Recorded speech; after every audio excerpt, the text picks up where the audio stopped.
In this episode, I'm going through what is arguably the most important aspect of a model car, the paint. Starting with Tamiya's anti-static brush, I remove the dust particles. Anyone who has ever built a model car knows that car bodies are a dust magnet. For the base, I will use a dark blue metallic color from MRP. To apply it on the model, I am going to employ Gallery's Swallowtail paint gun, equipped with a fan pattern 0.5mm nozzle. I started with a light dusty coat to establish a base, and also covered the harder to reach areas. Using my coupon code, you can get 10% off from all Gallery products. More about that you can find in the description.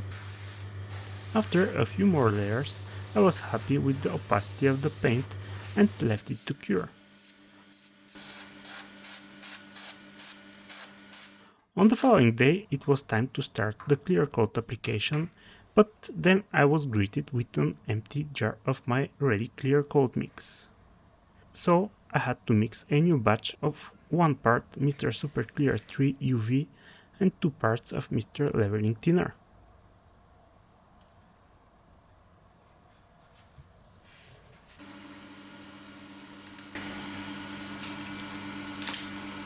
With the clear coat mix ready, I fired up the Swallowtail, dusted off the body once again and started applying the first layer of varnish. Once again, that was a dry tack coat.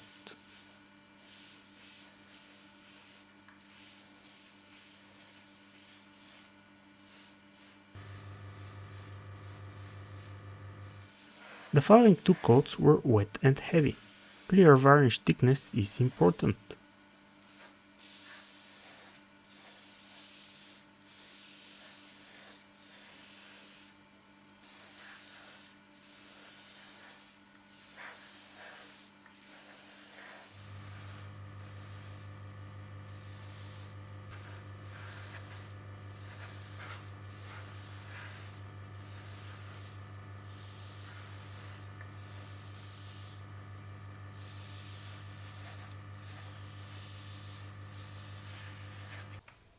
After several days of curing, I wet sanded the varnish with 3000 grit sanding sponge to eliminate the orange peel.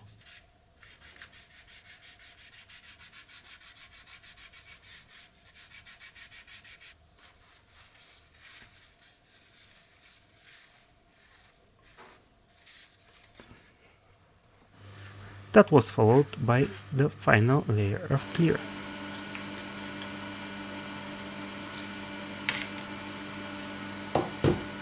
A couple of days later, the varnish was not hard enough for polishing yet, but cured enough for handling.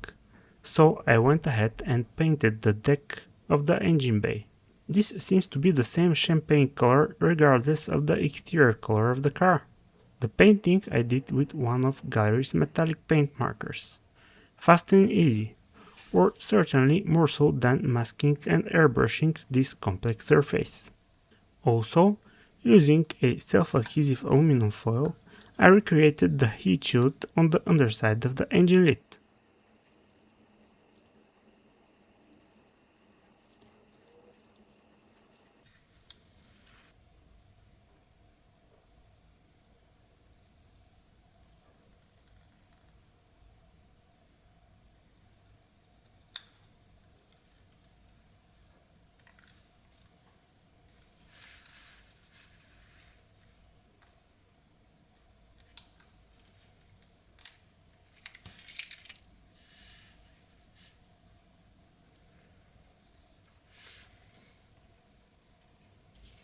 Alright, the clear coat correction is commencing with 6000 grit sanding sponge.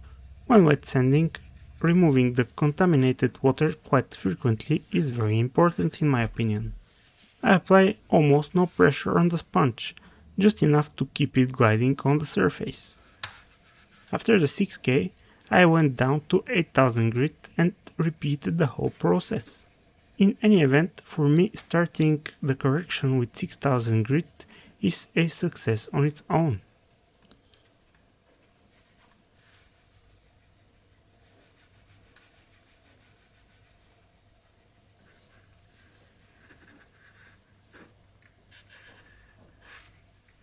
The final wet sanding stage is 10,000 grit sponge. That's practically polishing. If you have any leftover scratches from the previous steps, you are not getting them off with this one.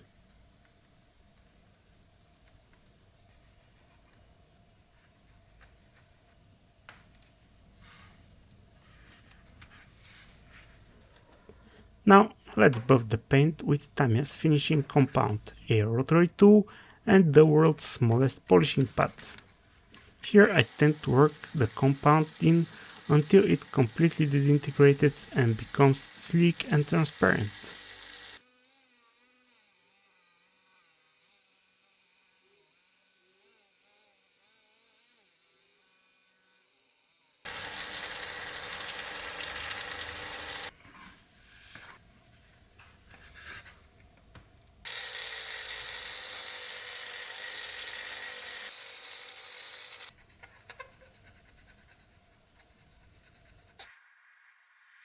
With a bath and some air drying comes the end of today's episode.